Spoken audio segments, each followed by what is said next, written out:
Hi everyone, welcome to my channel. My name is Katie Umdenstock. Today is my first episode. I'm so excited to be here with all of you, so thank you for tuning in. My channel will be a place to share life coaching, health coaching, and self-healing practices. I really wanted to share my personal and my professional journey and create a community to help me expand and grow and learn more about all of your stories. So thank you for being here. A little bit about me and my journey. It's been so much of just shedding the bullshit, really, like getting honest with myself, accepting myself, loving myself, and figuring out how to do that in different ways. How to keep it interesting, how to keep it playful, and how to keep moving forward and growing forward. So I found myself back in 2015, 2016 at this place of like, oh, okay, I've made it to where I was going for. I was super goal oriented and I was constantly focused on achieving, constantly focused on what was external to me and just being the best. I wanted to win. I was super competitive and I loved that feeling of winning. I was addicted to the adrenaline that it came with. And I got to this point in my life where I was like, okay, I've made it to this prestigious university and I'm working here. I'm about to get my master's. This is amazing. I should be so happy. And I woke up and I was crying all the time. I was like, why am I so sad? Why does this feel so wrong? Like, what's disconnected? And what I really realized was I had been so externally motivated and so externally focused, I didn't actually ask myself, what is it that you truly want? Who are you? I didn't know myself.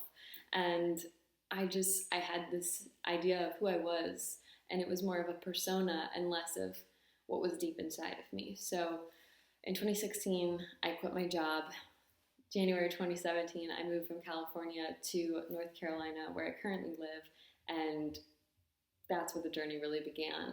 I remember our flight landing, the wheels touching down in North Carolina, and my gut just like dropping and not rising back up. I instantly felt like I made a mistake. I shouldn't have left California. I had no idea what to expect returning back to the place I went to college and the place where my parents lived and my brother lived at the time. And it was super unknown and that was uncomfortable. I missed what I had before. I loved California. I loved the people I worked with. I felt truly lost. I was looking for clarity and all I knew that I was confused and I really just wanted to know myself, and I didn't really even know that at the time. All I knew that is that I was trying way too hard. I was confused, I was consumed, and I was like, but I did all the things, I achieved all the goals, like, why am I not happy? And so what I realized is I was really looking to meet myself, and I was looking to live from a deeper place, and I had to quest for that. So 2016 started that healing journey, and from there, I found my work. I found health coaching, which brought me to life coaching, teaching yoga, yogic philosophy. How do we live a values based lifestyle? So, bringing all of that together, I used my fitness world knowledge of strength and conditioning, training athletes, being focused on mindset and motivation, but also science and also fun. So, it was like, how can I bring all of these things together? And then I created my own business and I do health coaching, life coaching, body work, and massage. And that's really what it is. It's holistic healing, it's alternative therapy and medicine. It's guided by each individual and it's based on who you are. And each of my clients really leads the way in their healing journey. And it's the most amazing thing. So if you're interested in that, just let me know. We'll be talking about it. So yeah, but what this channel really is a place to create community, to create dialogue, to get in touch. I really wanted to create this because I think in 2016, I wish I had a channel like this. I wish I had a place to go to receive guidance, to be with community, to share what I was going through, and to receive support. And support in the way of being with like minded people who are interested in alternative forms of healing. I managed anxiety and depression unknowingly for a lot of my life and dealt with eating disorder and disordered eating, over exercising, and that really was shocking to me when I finally dropped into myself and realized how I was mistreating my body. Meanwhile, I was a fitness professional teaching people how to treat their body.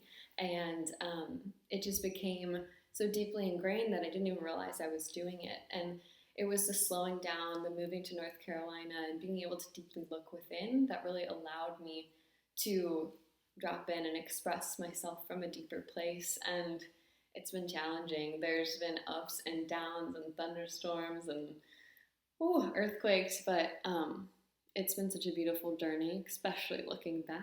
It's not always beautiful when you're crying, but here I am today, allowing myself to water those seeds in the soil and emerge and flower and blossom. So I was looking back at old journals from 2016 to kind of be like, where was my mind at that time? And yikes, it was fascinating, but it's also beautiful to see like so much of what I still think about, care about, and am in tune with now. I knew even then. So it's not really about going so deep to find that inner wisdom.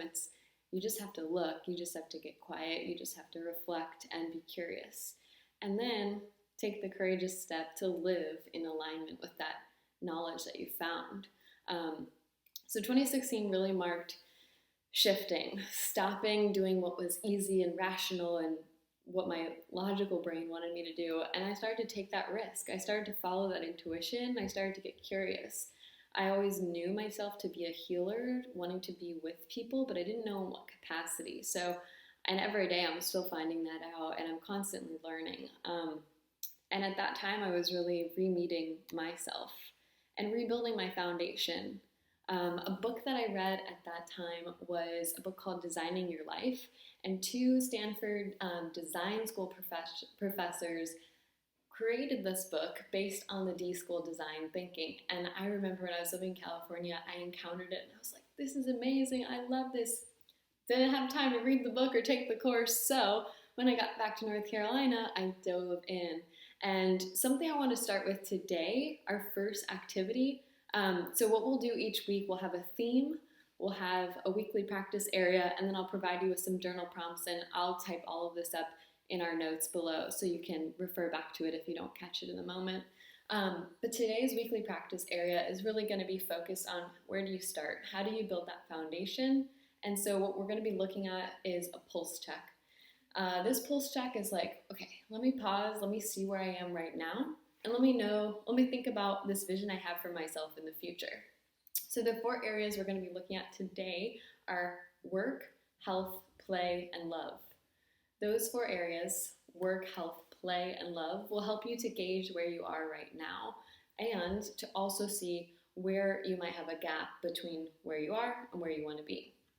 You're going to imagine each of these 4 areas on a spectrum. So 0 to 100. You're going to rate each area of your life from 0 to 100. And maybe my work is 80% full. I'm really enjoying what I'm doing. I would like to build my business. I would like to grow my business, earn more revenue, have a few more clients, offer another modality. But overall, 80%, it's really solid. Maybe my health is at 40%. Maybe I'm not able to exercise or eat in the way that I want to eat. I'm feeling tired. I'm not getting 7 to 8 hours of sleep. I'm not doing great in the health area. So this could just be an example of what you might think about. So the 4 questions I'll give to you for the 4 areas of your life are: what's going well, what's not going well, what energizes me in this area of my life, and what drains me in this area of my life. So this is going to be your foundation, 0 to 100 on those 4 different areas. Your weekly practice area is to pick one of your areas that needs some love and focus just on this next week. What can I do to add 1 to 2% more to this area of my life? If it's health, maybe it is your sleep. Maybe it's to meal prep one night. If it's work, what could you do to increase your business? If it's play, how can you have fun? Can you have a dance party? Can you set up a play date via FaceTime with one of your friends? Just get creative. Maybe it's playing the guitar, picking up an instrument you haven't touched in a while. Just getting to know where you are, building that foundation, and then committing to one area that you'd like to create a goal for this next week. The main goal here is to get curious and try stuff. It doesn't really matter. You're just doing this for 1 week. You're checking it out, and your goal is to just build your awareness on these 4 areas of your life. Maybe a couple of them are going really well. Maybe a couple of them are not going so well. And next week, I'll review my pulse check, and we'll continue to deepen into that conversation as well as move it forward for this next week. So today is just my first video, and I wanted to share one of my favorite books of poetry with you, and it has self-development in mind. I was kind of like, okay, universe, what should I read to them today? And came to this wonderful quote. It says, "Calm seas may bring you peace, but storms are where you find your power." So I'll leave you with that. I'll type it below. This is By the Moon by Spirit Daughter. If you don't follow her on Instagram, she gives great astrology reports, and she's also a psychologist and counselor. So awesome. Thank you for tuning in. My name is Katie. Please subscribe, like, comment below. I'll attach my email, my Instagram. If you want to reach out, let's get connected. Let me know if you have any questions. Okay, bye everyone.